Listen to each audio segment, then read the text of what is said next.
ครับสบายดีทุกคนเนาะมื้อนี้อยู่กับช่องบ่าวภูมิสิมาเว้าเกี่ยวกับแม่นแท้บ่รถมือสองในประเทศลาวนี่แพงกว่ารถมือสองในประเทศไทยแม่นแท้บ่รถมือสองในลาวนี่ซ้ำกันกับรถมือหนึ่งในไทยเนาะมื้อนี้บ่าวภูมิก็สิมาเราประสบการณ์ในพังเกี่ยวกับตลาดรถมือสองบ่ฝั่งไทยฝั่งลาวเนาะมื้อนี้บ่าวภูมิสิมายกมา2ตัวอย่างเนาะระหว่างรถกระบะกับรถ Fortuner เนาะอย่างFortunerเนี่ยอย่างรถมือสองในลาวเนี่ยมันจะมี2แบบใหญ่พ่วงกับแบบสายเดิมเนาะอย่างแบบสายเดิมเนี่ยก็คือแบบจากศูนย์เลยจากผลิตจากโรงงานมาเลยเนาะอย่างโรงงานบางทีโรงงานในไทยผลิตให้โรงงานญี่ปุ่นอย่างประมาณนี้เนาะส่วนมากถ้าแบบรถบ้านทั่วไปแบบรถใส่ครอบครัวยังมันส่วนมากสิเป็นนำเข้าจากบริษัทไทยเนาะเพราะว่าบ่าวภูมิเองก็เคยเปิดพากระโปรงรถรีโวเบิ่งเนาะเบิ่งแผ่นตัวมันเขียนบริษัทผลิตก็ยังเป็นโมโตไทยแลนด์ในตามอ่านเบิ่งเนาะเป็นภาษาอังกฤษเป็นขึ้นของไทยบัดนี้เป็นจังหวะรถมือสองมันถึงแพงเพราะว่าภาษีเนาะภาษีนำเข้ารถยนต์ของเราเพราะเราบ่มีโรงงานประกอบรถยนต์มันก็เลยแพงถ้าแบบว่าอย่างตัวอย่างกระบะเนี่ย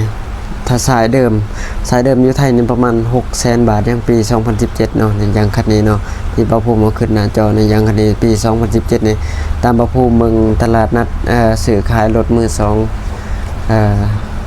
ฝั่งไทยมันสิตกราคาอยู่ในประมาณ 600,000 บาทเนาะทุกคนจาก 2.8 4x4 นี่แต่เป็นฝั่งลาวทุกคน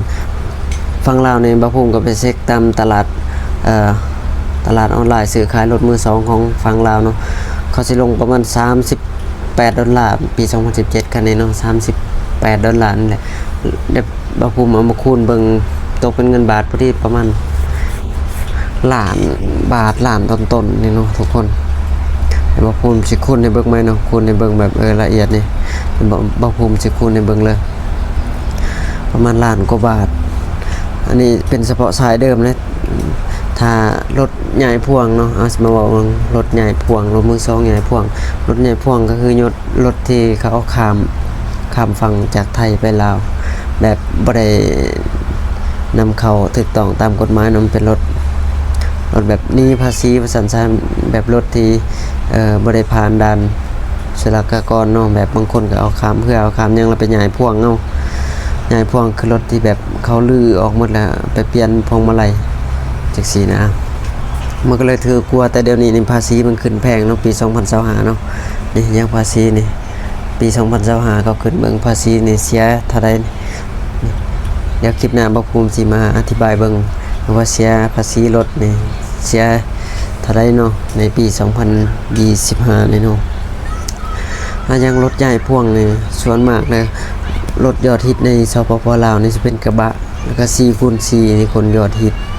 4x4 Fortuner อันนี้หลายรถใหญ่พ่วงแต่บ่ภูมิก็บ่มีความรู้ความอันนี้เนาะที่แบบว่าเขาเอาข้ามจังไดเนาะว่าเอาข้ามแบบไหนตามที่ฮู้ๆกันมากับแบบนั้นเพราะว่ามันนำเข้าแบบบ่ถูกต้องแล้วเขาเอาไปเสียภาษีเอาอยู่พังลาวจังซั่นนะแต่ถ้าแบบมอไซค์บ่ภูมิก็เคยอยู่แบบมอไซค์นี่ส่วนมากรถมันสิมีเล่มมีทะเบียนยังครบเรียบร้อยแล้วไปพังนั้นแบบแค่เขาบ่ได้นำเข้าด่านแบบถูกต้องเนาะแบบนำไปเสียภาษีถูกต้องมีแต่เขาแบบนี้ภาษีทั้งที่บ่าวภูมิก็เคยซื้อมอไซค์เนาะเบิ่งซื้อรถบ่มีหนังสือแล้วไปเฮ็ดหนังสือซื้อรถเตือนมีทั้งเล่มมีทั้งป้ายทะเบียนมีทั้งเล่มสีฟ้าสมุดของอันนั้นรถเนาะกระแจก็แบบ2ดอกครบยังไม่แบบเดิมๆรถนำบ่แม่นแบบว่ารถลักรถงัดแงะมาเนาะส่วนมากเดี๋ยวนี้เช่นได้แบบนั้นแบบรถ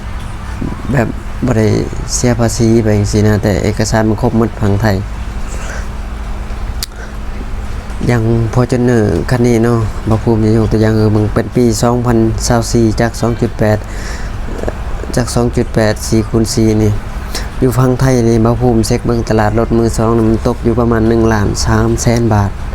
แต่อยู่ฝั่งลาวนี่บ่ภูมิก็ไปเช็คกันสายเดิมนี่ตกอยู่ราคาประมาณเกือบ2 ล้านบาททุกคน มันห่างกันนู่ประมาณ 7-8 แสนต่อคันหนึ่งรถลาวแพงอันนี้เป็นสายเดิมนะแต่ถ้าใหญ่พ่วงกับพังไทยนี่บ่ภูมิเช็คเบิ่งตกอยู่ประมาณ1,700,000หรือ1,800,000ปี2024เนาะทุกคน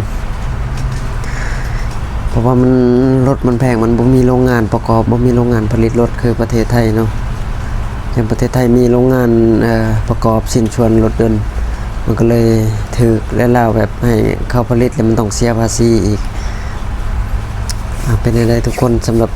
คลิปนี้เนาะถ้าแบบผู้ใดมีความรู้หลายกว่านี้ก็สามารถมาแลกเปลี่ยนความรู้กันได้มาสามารถคอมเมนต์มาพูดคุยกันได้เนาะสำหรับบ่ภูมิกับความรู้บ่หลายนี่ก็แบบต้นๆเพราะบ่ภูมิก็เคยซื้อขายรถมาก่อนเนาะความรู้ก็อาจจะบ่หลายถ้าผู้ใดมีความรู้หยังก็สามารถมาคอมเมนต์พูดคุยกันเติมได้เนาะขอขอบใจทุกคน